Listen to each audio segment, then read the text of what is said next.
Today, CNN 10 starts with the account of a woman who climbed out of modern-day slavery and didn't stop until she reached the peak of the world's tallest mountain. I'm Carl Azus, and we're taking you to Nepal. Home to Mount Everest, Nepal is also a place of widespread poverty. About 1/4 of its 29 million people live below the poverty line, and that can make them vulnerable to the trap of human trafficking. We've reported on how there are believed to be more slaves today than at any time in human history.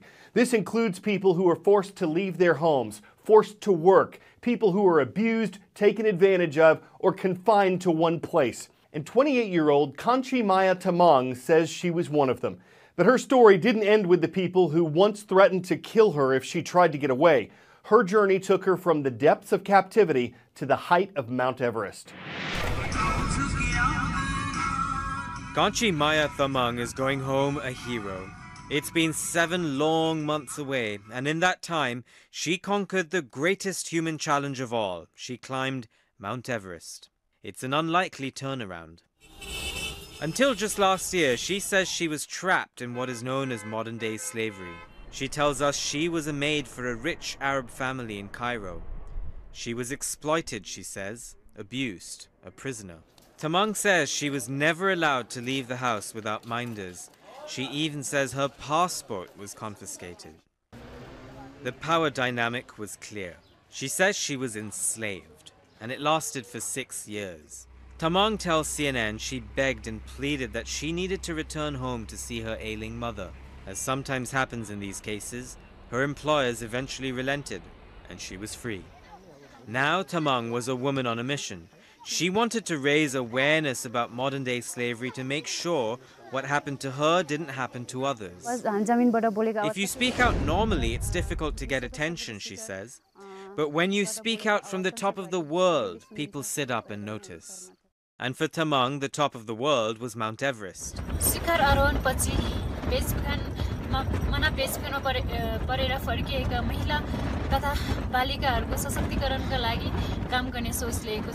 Nepal's government says it believes Tamang is the first survivor of modern-day slavery to have scaled the world's tallest peak. And now she's coming home. Sindhupalchok district is a major hub of human trafficking in Nepal. Young girls from here are often lured to work as maids abroad. Tamang wants to stop that from happening. Women here are illiterate, she says. They can't get jobs. They're susceptible to being trafficked. That's why I want to encourage them to join the mountaineering business. A massive earthquake in 2015 has made a bad situation worse. More than 3,500 people died in Tamang's district alone. Tens of thousands lost their homes, again, making them more vulnerable to jobs like the one Tamang escaped from. This is Tamang's childhood school. Here, her story is already legend. We have to start raising awareness against this crime from the school level, she says, as the students listen intently. The school was on her way home all the way up the hill. Tamang stops again. Other schools knew she was headed this way on the long journey home. Her story has spread. She warns the children to avoid her fate. Finally, she makes it to her parents. They're excited, proud. They've gathered friends from around the village to welcome her. A traditional ritual, and then it's time to settle in. The family is poor, but Tamang hopes she will win supporters to fund her anti-slavery campaign. She's now planning to climb other top peaks with this message: we are people, not property. I am a victim of modern-day slavery, she says. I want everyone who has been in my situation to not feel defeated, because together we can achieve big things in life. It's a tall order, but Tamang says she can make a difference, one mountain at a time. Ravi Agrawal, CNN. People around the world are remembering a man known as America's pastor. Evangelist Billy Graham passed away yesterday at the age of 99. He was one of the most influential Christian preachers of the age. Over 6 decades, Graham prayed with U.S. presidents, hosted massive revival events, and preached to more than 200 million people worldwide. Condolences poured in from every corner, from foreign leaders and all living U.S. presidents, for a man who came from simple beginnings. Born November 7, 1918, Billy Graham was raised on a dairy farm in Charlotte, North Carolina.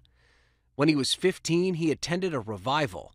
It changed his life. Billy went forward and publicly made his commitment to Jesus Christ. Graham became a Baptist minister, and in 1943 he graduated from Wheaton College. That's where he also found the love of his life, Ruth. Billy and Ruth Graham were married for more than 60 years. And Graham became a traveling evangelist with Youth for Christ, an organization that ministered to youth and servicemen during World War II. I do not believe that any man can solve the problems of life without Jesus Christ. Graham's message resonated with post-war America and changed how mainstream America viewed God and country. Billy preached against communism. He preached a strong moral message. That moral message included civil rights. Graham became friends with Martin Luther King Jr., and in towns where whites wanted crusades segregated, Graham took a stand. Billy himself went and took the rope down and said, we don't have segregated meetings. And he took a stand for his belief that every man is equal before Christ. In 1950, Billy Graham made his first visit to the White House. He met and prayed with Harry Truman. Over the years, he was close to nearly every U.S. president. His friendship with Richard Nixon led to controversy. A recorded conversation from 1972, made public 30 years later, revealed Graham making what many considered anti-Semitic remarks in the Oval Office. Graham later apologized. Billy Graham visited more than 185 countries and territories, building bridges and breaking cultural barriers. He remained popular to the end of his life, and his message never wavered. Jesus said, I'm the way, the truth, and the life. Then he said an interesting thing. No man comes to the Father except through me. I'm Ryan Nobles reporting. 10-second trivia. In what country was an army of terracotta warriors built more than 2,000 years ago to guard the tomb of an emperor? China, Egypt, India, or Thailand? In 1974, a Chinese farmer discovered thousands of life-sized figures meant to protect the tomb of China's first emperor.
Not everyone wants to spend a few minutes reading to a dog, and that was the problem for a reading therapy dog named Sting.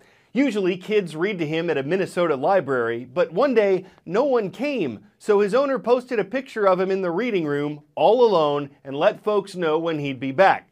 Well, it went viral. People from across the country called, offering to read to Sting, and now he has more young readers than he has time for. So the dog who had no one to read for him is now all booked up. For some kids, it takes the sting out of reading to put Sting in it, and now that he's bound for many hours of page-turning, Sting's at a loss for words. But I wouldn't read too much into it. I'm Carl Azus for CNN 10.